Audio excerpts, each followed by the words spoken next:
नमस्कार, KP news के bulletin में आपका स्वागत है। मैं हूं अश्विनी आपके साथ। चलिए एक नजर डालते हैं आज की अहम सुर्खियों पर।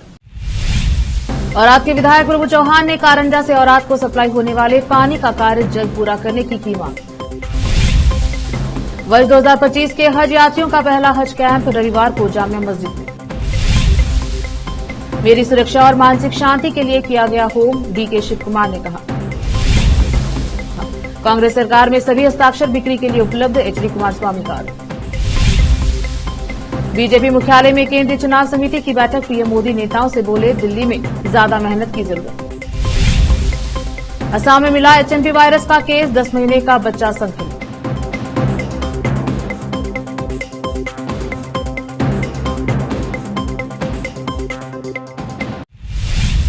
समाचारों का सिलसिला शुरू करते हुए देखते हैं समाचार विस्तार से।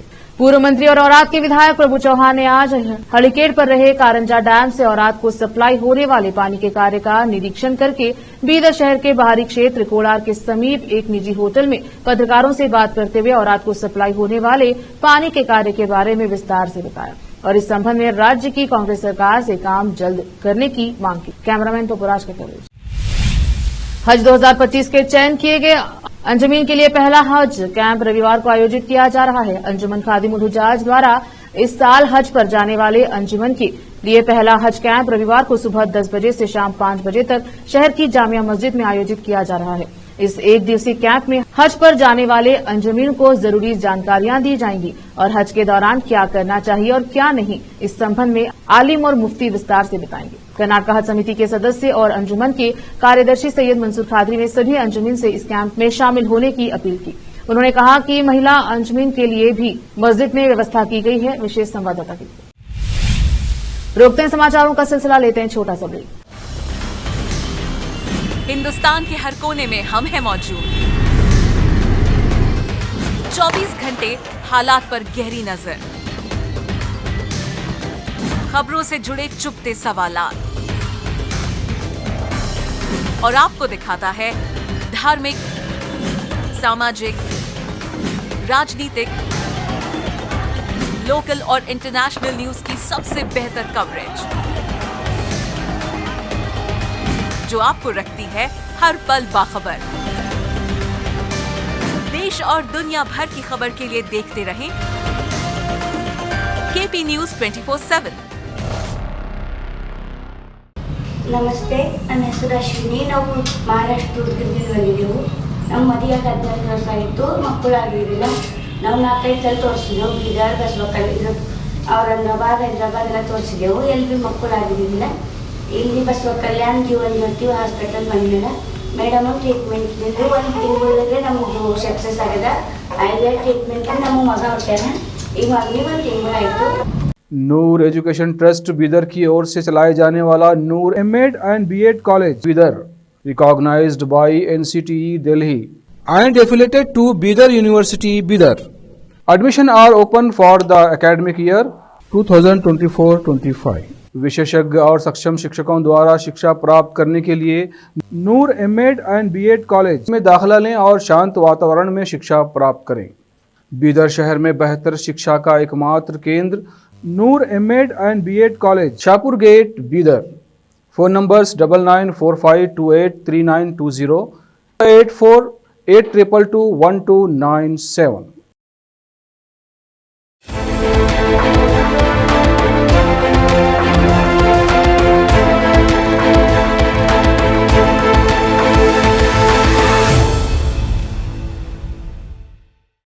ब्रेक के बाद स्वागत है आपका। देखते हैं समाचार देश के। उप मुख्यमंत्री डीके शिव कुमार ने कहा कि गुरुवार को तमिलनाडु के मंदिर में किया गया होम उनकी सुरक्षा और मानसिक शांति के लिए था। मंदिर में पूजा अर्चना करने के बाद पत्रकारों से बात करते हुए शिव कुमार ने कहा, मैं ईश्वर में दृढ़ता से विश्वास करता हूं। मैं रोजाना पूजा करता हूं और नियमित रूप से होम करता हूं। मैंने यह होम अपनी मानसिक शांति और सुरक्षा के लिए करवाया था। केंद्रीय मंत्री एचडी कुमारस्वामी के इस बयान पर कि होम का उद्देश्य उनके दुश्मनों का नाश करना है। शिव कुमार ने कहा, मैं हर दिन भगवान से अच्छी खबरों के लिए प्रार्थना करता हूं। मुझे उन लोगों से बचाने के लिए प्रार्थना करता हूं जो मेरा बुरा चाहते हैं। इसमें कुछ भी गुप्त नहीं है। मीडिया पर कटाक्ष करते हुए उन्होंने कहा, आप मीडिया भी मुझे काफी परेशान करते रहते हैं और नई नई खबरें बनाते रहते हैं। मैंने मीडिया से सुरक्षा के लिए भी प्रार्थना की है। केंद्रीय इस्पात मंत्री एच डी कुमारस्वामी ने आरोप लगाया है कि राज्य की मौजूदा कांग्रेस सरकार में हर हस्ताक्षर बिक्री के लिए है। राजस्व मंत्री कृष्णा बैरेगौड़ा पर निशाना साधते हुए उन्होंने पूछा कि उनके विभाग में क्या दर तय है। उन्होंने आरोप लगाया कि उस विभाग से अभी पोस्टिंग के लिए एक रेट कार्ड तय किया गया है। वह बैरेगौड़ा के इस बयान पर प्रतिक्रिया दे रहे थे कि कुमारस्वामी सरकार के खिलाफ निराधार आरोप लगा रहे हैं, क्योंकि वह विधानसभा उपचुनाव में अपने बेटे निखिल कुमारस्वामी की हार के बाद हताश हो गए हैं। कुमारस्वामी जानना चाहते थे कि क्या राजस्व विभाग सही दिशा में आगे बढ़ रहा है। उन्होंने कहा कि बेंगलुरु के सहायक आयुक्त पद के लिए कितना पैसा देना होगा, आपने कितना तय किया है, यह हिस्सा किसको मिलेगा, मुझे राजस्व विभाग की व्यवस्था के बारे में पता। बैरेगौड़ा को इसका जवाब देना चाहिए। कुमारस्वामी ने आश्चर्य जताया कि कांग्रेस के मंत्रियों को SC/ST छात्रवृत्ति से जुड़े मुद्दों पर चर्चा करने के लिए डिनर पार्टी क्यों बुलानी पड़ती है। उन्होंने पूछा तो फिर कैबिनेट की बैठक क्यों आयोजित की जाती है।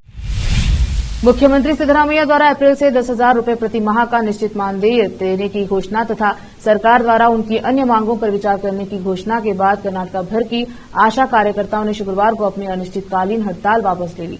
स्वास्थ्य विभाग के अधिकारियों और आशा यूनियन के प्रतिनिधियों के साथ विस्तृत चर्चा के बाद मुख्यमंत्री ने पुष्टि की कि कार्यकर्ताओं को 10,000 रूपये प्रति माह का निश्चित मानदेय मिलेगा। इसके अतिरिक्त कर्मचारियों को उनके कर्तव्यों के हिस्से के रूप में किए जाने वाले अतिरिक्त कार्यों के लिए प्रोत्साहन दिया जाएगा।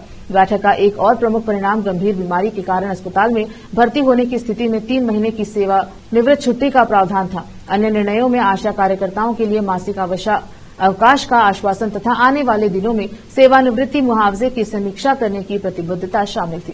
यह घोषणा स्वास्थ्य आयुक्त शिव कुमार केबी ने फ्रीडम पार्क में की, जहां आशा कार्यकर्ता मंगलवार से ही विरोध प्रदर्शन पर बैठी थी। रोकते हैं समाचारों का सिलसिला, लेते हैं छोटा सा ब्रेक। हिंदुस्तान के हर कोने में हम हैं मौजूद। 24 घंटे हालात पर गहरी नजर, खबरों से जुड़े चुपते सवालात, और आपको दिखाता है धार्मिक, सामाजिक, राजनीतिक, लोकल और इंटरनेशनल न्यूज की सबसे बेहतर कवरेज, जो आपको रखती है हर पल बाखबर। देश और दुनिया भर की खबर के लिए देखते रहें KP News 24/7। ನಮಸ್ತೆ, ನನ್ನ ಹೆಸರು ಅಶ್ವಿನಿ. ನಾವು ಮಹಾರಾಷ್ಟ್ರ ದುರ್ಗದಿಂದ ಬಂದಿದ್ದೆವು. ನಮ್ಮ ಮದುವೆಗೆ 14 ವರ್ಷ ಆಯಿತು, ಮಕ್ಕಳಾಗಿರಲಿಲ್ಲ. ನಾವು 4-5 ಸಲ ತೋರಿಸಿದೆವು, ಬೀದರ್, ಬಸವಕಲ್ಯಾಣ, ಔರಂಗಾಬಾದ್, ಹೈದರಾಬಾದ್ ಎಲ್ಲ ತೋರಿಸಿದೆವು. ಎಲ್ಲಿ ಮಕ್ಕಳಾಗಿರಲಿಲ್ಲ. ಇಲ್ಲಿ ಬಸವಕಲ್ಯಾಣ ಜೀವನ್ ಜ್ಯೋತಿ ಹಾಸ್ಪಿಟಲ್ ಬಂದಿಲ್ಲ. ಮೇಡಮ್ ಟ್ರೀಟ್ಮೆಂಟ್ ಇದ್ದಿದ್ದು 1 ತಿಂಗಳಿಗೆ ನಮ್ಮದು ಸಕ್ಸಸ್ ಆಗಿದೆ. ಆಯ್ದ ಟ್ರೀಟ್ಮೆಂಟ್ ನಮ್ಮ ಮಗ ಹುಟ್ಟ್ಯಾನ. ಈಗ ಮಗನಿಗೆ 1 ತಿಂಗಳಾಯಿತು. नूर एजुकेशन ट्रस्ट बीदर की ओर से चलाए जाने वाला नूर M.Ed and B.Ed college Bidar, recognized by NCTE Delhi and affiliated to Bidar University Bidar. Admission are open for the academic year 2024-25. विशेषज्ञ और सक्षम शिक्षकों द्वारा शिक्षा प्राप्त करने के लिए नूर M.Ed and B.Ed कॉलेज में दाखिला लें और शांत वातावरण में शिक्षा प्राप्त करें। बीदर शहर में बेहतर शिक्षा का एकमात्र केंद्र Noor M.Ed and B.Ed college, Shahpur gate, Bidar. Phone numbers 9945283920, 8482221297।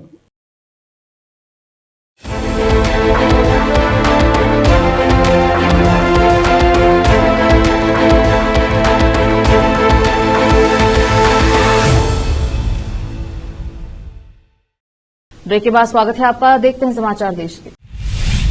Delhi में भारतीय जनता पार्टी के मुख्यालय में केंद्रीय चुनाव समिति की बैठक आयोजित की गई। इस बैठक में पीएम मोदी, गृह मंत्री अमित शाह और जेपी नड्डा सहित पार्टी के कई वरिष्ठ नेता शामिल हुए। दिल्ली विधानसभा चुनाव को ध्यान में रखते हुए यह बैठक बेहद अहम मानी जा रही है। कयास लगाए जा रहे हैं कि इस बैठक के खत्म होने के बाद अब दिल्ली की बची हुई सीटों पर बीजेपी उम्मीदवारों के नाम का ऐलान हो सकता है। भारतीय जनता पार्टी दिल्ली की 77 सीटों में से 29 सीटों पर पहले उम्मीदवारों के नाम का ऐलान कर चुकी है। कहा जा रहा है कि बची हुई 41 सीटों पर भी नाम फाइनल हो चुके हैं और जल्द ही बीजेपी उम्मीदवारों की नई लिस्ट जारी हो सकती है। सूत्रों के अनुसार बीजेपी केंद्रीय चुनाव समिति की बैठक में सभी 41 सीटों पर उम्मीदवारों के नाम पर चर्चा हुई है। कुछ सीटों पर नाम अब तक तय नहीं है, लेकिन अधिकांश सीटों पर नाम फाइनल हो चुके हैं। इस बैठक के दौरान प्रधानमंत्री दिल्ली के बीजेपी नेताओं को ज्यादा मेहनत करने का सुझाव दिया। देश में अब एचएमपीवी के मामले सामने आने लगे हैं। गुजरात, महाराष्ट्र सहित कई राज्यों में इसके केस सामने आ गए हैं। वहीं अब नॉर्थ ईस्ट के राज्य असम में भी एचएमपीवी वायरस का केस मिला है। यहां 10 महीने के एक बच्चे में ह्यूमन मेटान्यूमोवायरस एचएमपीवी संक्रमण का पता चला है, जो इस मौसम में असम में ऐसा पहला मामला है। अधिकारियों ने शनिवार को इस केस के बारे में जानकारी दी। अधिकारियों ने बताया कि बच्चे का डिब्रूगढ़ स्थित असम मेडिकल कॉलेज एवं अस्पताल एचएमपीवी में इलाज चल रहा है और अब उसकी हालत स्थिर है। एएमसीएच के अधीक्षक डॉक्टर ध्रुवज्योति भुइया ने बताया कि बच्चे को 4 दिन पहले सर्दी संबंधी लक्षणों होने के कारण सरकारी अस्पताल में भर्ती करवाया गया था। अस्पताल के अधीक्षक ने कहा, लाहौल स्थित आईसीएमआर आरसी से परीक्षण के नतीजे मिलने के बाद कल एचएमपीवी संक्रमण की पुष्टि हुई। ध्रुवज्योति भुइया ने कहा कि इन्फ्लुएंजा और फ्लू से संबंधित मामलों में परीक्षण के लिए नमूने नियमित रूप से भारतीय आयुर्विज्ञान अनुसंधान परिषद को भेजे जाते हैं। उन्होंने कहा, यह एक नियमित जांच थी जिसके दौरान एचएमपीवी संक्रमण का पता चला। बच्चे की हालत अब स्थिर है। यह एक सामान्य वायरस है और चिंता की कोई बात नहीं है। कन्नौज रेलवे स्टेशन पर एक निर्माणाधीन लेंटर गिरने से मलबे में मजदूर दबे होने की खबर है। फिलहाल मौके पर राहत और बचाव का काम चल रहा है। जानकारी के मुताबिक रेलवे स्टेशन पर बिल्डिंग का निर्माण कार्य चल रहा था। दूसरी मंजिल पर छत का लेंटर अचानक गिर पड़ा। लेंटर गिरने के बाद मलबे में 35 से 40 मजदूर दब गए हैं। ताजा जानकारी के मुताबिक अभी तक मलबे में 23 मजदूरों को निकाला जा चुका है। 3 मजदूरों की हालत गंभीर है। इन्हें लखनऊ रेफर किया गया है। मलबे में दबे हुए बाकी मजदूरों को निकालने के लिए लखनऊ से एसडीआरएफ की टीम बुलाई गई है। मंत्री असीम अरुण ने बताया कि रेस्क्यू अभियान जारी है। जल्द ही सभी दबे हुए मजदूरों को बाहर निकाला लिया जाएगा। मलबे में अभी भी 15 से 20 मजदूर दबे हुए होने की आशंका है। डीएम मंत्री, एसपी और रेलवे के अफसर घटनास्थल पर मौजूद हैं। दिल्ली विधानसभा चुनाव में वोटर लिस्ट को लेकर बीजेपी और आम आदमी पार्टी आमने सामने है। सूबे की नई दिल्ली विधानसभा सीट की वोटर लिस्ट को लेकर आम आदमी पार्टी ने बीजेपी पर बड़ा आरोप लगाया है। आम आदमी पार्टी का आरोप है कि बीजेपी चुनावी फ्रॉड करके चुनाव जीतना चाहती है। बता दें कि आप सुप्रीमो और दिल्ली के पूर्व मुख्यमंत्री अरविंद केजरीवाल इसी सीट से चुनाव लड़ रहे हैं। बीजेपी ने नई दिल्ली विधानसभा सीट पर मुकाबले के लिए पूर्व सांसद प्रवेश वर्मा को उतारा है। ऐसे में आम आदमी पार्टी लगातार प्रवेश वर्मा को घेरने की कोशिश कर रही है। आप सांसद संजय सिंह ने शनिवार को एक प्रेस कॉन्फ्रेंस में दावा किया कि नई दिल्ली सीट पर प्रवेश वर्मा के पते पर 37 वोट जोड़ने के आवेदन दिए गए हैं। उन्होंने दावा किया है कि केंद्रीय मंत्री पंकज चौधरी के एड्रेस पर भी 26 वोट जोड़ने के एप्लीकेशन दिए गए हैं। उन्होंने कहा कि इसी तरह बीजेपी के कई सांसदों के एड्रेस पर कई वोटरों को जोड़ने का आवेदन दिया गया। आप इसे लेकर सवाल उठा रही हैं और कह रही हैं कि यह गलत तरीके से वोटरों को जोड़ा जा रहा है। आपको बता दें कि इससे पहले केजरीवाल ने आरोप लगाया था कि नई दिल्ली सीट पर पिछले 15 दिनों में करीब 5,500 वोटरों के नाम काटने और 13,000 नए वोटरों के नाम को जोड़ने का आवेदन दिया है। यूपी के सीएम योगी आदित्यनाथ अयोध्या में प्रतिष्ठा द्वादशी कार्यक्रम में शामिल हुए। इस दौरान उन्होंने अयोध्या में हर दिन 1.5 से 2 लाख श्रद्धालु अयोध्या में दर्शन के लिए आ रहे हैं। आज अयोध्या जिस रूप में हम सबके सामने है, आपने देखा होगा यह अवसर हम सब के लिए किस रूप में आया है। किसी से सोचा था अयोध्या के बारे में? आज से 5 साल 10 साल पहले इसी अयोध्या में बिजली तक नहीं मिली थी। हजारों साल पहले लंका पर विजय प्राप्त करने के लिए भगवान श्री राम अयोध्या विराजे थे और आज हजारों सालों बाद भी अयोध्या में कोई एयरपोर्ट नहीं था जहां फ्लाइट लैंड कर सके, लेकिन आज अयोध्या के पास खुद का एयरपोर्ट है। उन्होंने कहा, आज आप अयोध्या में कहीं भी जाएंगे तो अयोध्या में होने का एहसास होता है। आज अयोध्या देश की पहली सोलर सिटी बन चुकी है। सूर्यवंशियों की अयोध्या सूर्य से चल रही है। ये नए भारत का नया उत्तर प्रदेश है, लेकिन ये अचानक नहीं हुआ। इसके लिए एक लंबे संघर्ष को आगे बढ़ाना पड़ा। दर्जनों पीढ़ियां चली गईं और उनकी कामना यही थी कि अयोध्या में प्रभु श्री राम को विराजमान देख सके। संकल्प उनका इतना दृढ़ था कि उसे पूरा करने के लिए हम सौभाग्यशाली हैं कि इन तिथियों को देखने का सौभाग्य हमें प्राप्त है। एक बार फिर से रोकते हैं समाचारों का सिलसिला, लेते हैं छोटा सा ब्रेक। हिंदुस्तान के हर कोने में हम हैं मौजूद। 24 घंटे हालात पर गहरी नजर, खबरों से जुड़े चुपते सवालात और आपको दिखाता है धार्मिक, सामाजिक, राजनीतिक, लोकल और इंटरनेशनल न्यूज की सबसे बेहतर कवरेज, जो आपको रखती है हर पल बाखबर। देश और दुनिया भर की खबर के लिए देखते रहें केपी न्यूज 24/7। ನಮಸ್ತೆ, ನನ್ನ ಹೆಸರು ಅಶ್ವಿನಿ. ನಾವು ಮಹಾರಾಷ್ಟ್ರ ದುರ್ಗದಿಂದ ಬಂದಿದ್ದೆವು. ನಮ್ಮ ಮದುವೆ 14 ವರ್ಷ ಆಯಿತು, ಮಕ್ಕಳಾಗಿರಲಿಲ್ಲ. ನಾವು 4-5 ಸಲ ತೋರಿಸಿದೆವು, ಬೀದರ್, ಬಸವಕಲ್ಯಾಣ, ಔರಂಗಾಬಾದ್, ಹೈದರಾಬಾದ್ ಎಲ್ಲ ತೋರಿಸಿದೆವು. ಎಲ್ಲಿ ಮಕ್ಕಳಾಗಿರಲಿಲ್ಲ. ಇಲ್ಲಿ ಬಸವಕಲ್ಯಾಣ ಜೀವನ ಜ್ಯೋತಿ ಹಾಸ್ಪಿಟಲ್ ಬಂದಿಲ್ಲ. ಮೇಡಮ್ ಟ್ರೀಟ್ಮೆಂಟ್ನಿಂದ 1 ತಿಂಗಳಿಗೆ ನಮ್ಮದು ಸಕ್ಸಸ್ ಆಗಿದೆ. ಆಯುರ್ವೇದ ಟ್ರೀಟ್ಮೆಂಟ್ ನಮ್ಮ ಮಗ ಹುಟ್ಟ್ಯಾನ. ಈಗ ಮಗನಿಗೆ 1 ತಿಂಗಳಾಯಿತು. नूर एजुकेशन ट्रस्ट बीदर की ओर से चलाए जाने वाला Noor MEd and BEd college Bidar recognised by NCTE Delhi and affiliated to Bidar university Bidar.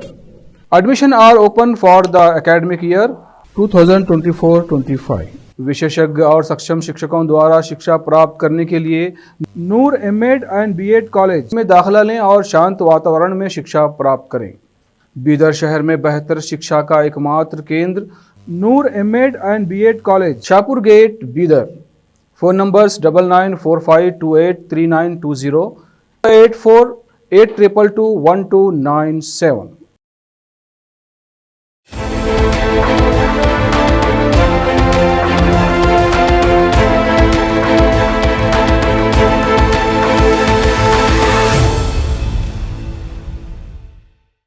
Break के बाद स्वागत है आपका। देखते हैं अंतर्राष्ट्रीय समाचार। अमेरिकी राष्ट्रपति जो बाइडेन अपने प्रशासन के आखिरी दौर में भी रूस को बड़ा झटका दिया है। अमेरिका ने रूस पर नए ऊर्जा प्रतिबंध लगा दिए हैं। बाइडेन ने कहा कि अमेरिका ने रूस पर बड़े पैमाने पर प्रतिबंध लगाए हैं ताकि यूक्रेन को अपनी स्वतंत्रता बनाए रखने और मॉस्को के खिलाफ लड़ने में मदद मिल सके। बता दें कि बाइडेन ने नवनिर्वाचित राष्ट्रपति डोनाल्ड ट्रंप को कमान सौंपने से 10 दिन पहले शुक्रवार को उन सभी कंपनियों और संस्थाओं पर प्रतिबंध लगा दिए जो ऊर्जा, खासतौर पर गैस के निर्यात में रूस की मदद करती है। अमेरिका की इस कार्रवाई में 2 कंपनियां भारत की हैं। प्रतिबंध से संबंधित सूची में कहा गया है कि 2 भारतीय कंपनियां स्काई हार्ट मैनेजमेंट सर्विसेज और एविजन मैनेजमेंट सर्विसेज पर पाबंदी लगाई गई है। बाइडेन ने एक सवाल के जवाब में कहा, ये प्रतिबंध इसीलिए लगाए गए हैं क्योंकि इनका रूसी अर्थव्यवस्था पर गहरा प्रभाव पड़ेगा। साथ ही पुतिन के लिए युद्ध लड़ना और भी मुश्किल हो जाएगा। बाइडेन ने एक प्रश्न के उत्तर में कहा, हो सकता है कि गैस की कीमतें 0.03 से 0.04 अमेरिकी डॉलर प्रति गैलन तक बढ़ जाए, लेकिन इससे रूस की युद्ध लड़ने की क्षमता पर गहरा प्रभाव पड़ेगा। पाकिस्तान के उत्तर पश्चिम खैबर पख्तूनख्वा प्रांत में शनिवार को एक बस और एक अन्य वाहन के बीच भीषण टक्कर हो गई। इस टक्कर में कम से कम 9 लोगों की मौत हो गई है, जबकि कई लोग घायल बताए जा रहे हैं। पाकिस्तान पुलिस ने यह जानकारी दी है। पुलिस ने बताया है कि यह दुर्घटना करक जिले के अंबेरी कल्ले चौक पर सिंधु राजमार्ग पर हुई, जिसमें एक वाहन और एक यात्री बस के बीच टक्कर हो गई। इसने बताया कि इस दुर्घटना में कम से कम 9 लोगों की मौत हो गई है। हालांकि बस में कुल कितने यात्री सवार थे, इस बारे में अभी कोई जानकारी नहीं दी गई है। घायलों की संख्या के बारे में भी कुछ नहीं बताया गया। ऐसे में मृतकों की संख्या अभी और अधिक बढ़ने की आशंका जाहिर की जा रही है। फिर से एक नजर आज की सुर्खियों पर। औराद के विधायक प्रभु चौहान ने कारंजा से औराद को सप्लाई होने वाले पानी का कार्य जल्द पूरा करने की मांग। वर्ष 2025 के हज यात्रियों का पहला हज कैंप रविवार को जामिया मस्जिद में। मेरी सुरक्षा और मानसिक शांति के लिए किया गया होम, डीके शिव कुमार ने कहा। कांग्रेस सरकार में सभी हस्ताक्षर बिक्री के लिए उपलब्ध, एचडी कुमारस्वामी का आरोप। बीजेपी मुख्यालय में केंद्रीय चुनाव समिति की बैठक, पीएम मोदी नेताओं से बोले दिल्ली में ज्यादा मेहनत की जरूरत। असम में मिला एचएमपी वायरस का केस, 10 महीने का बच्चा संक्रमित।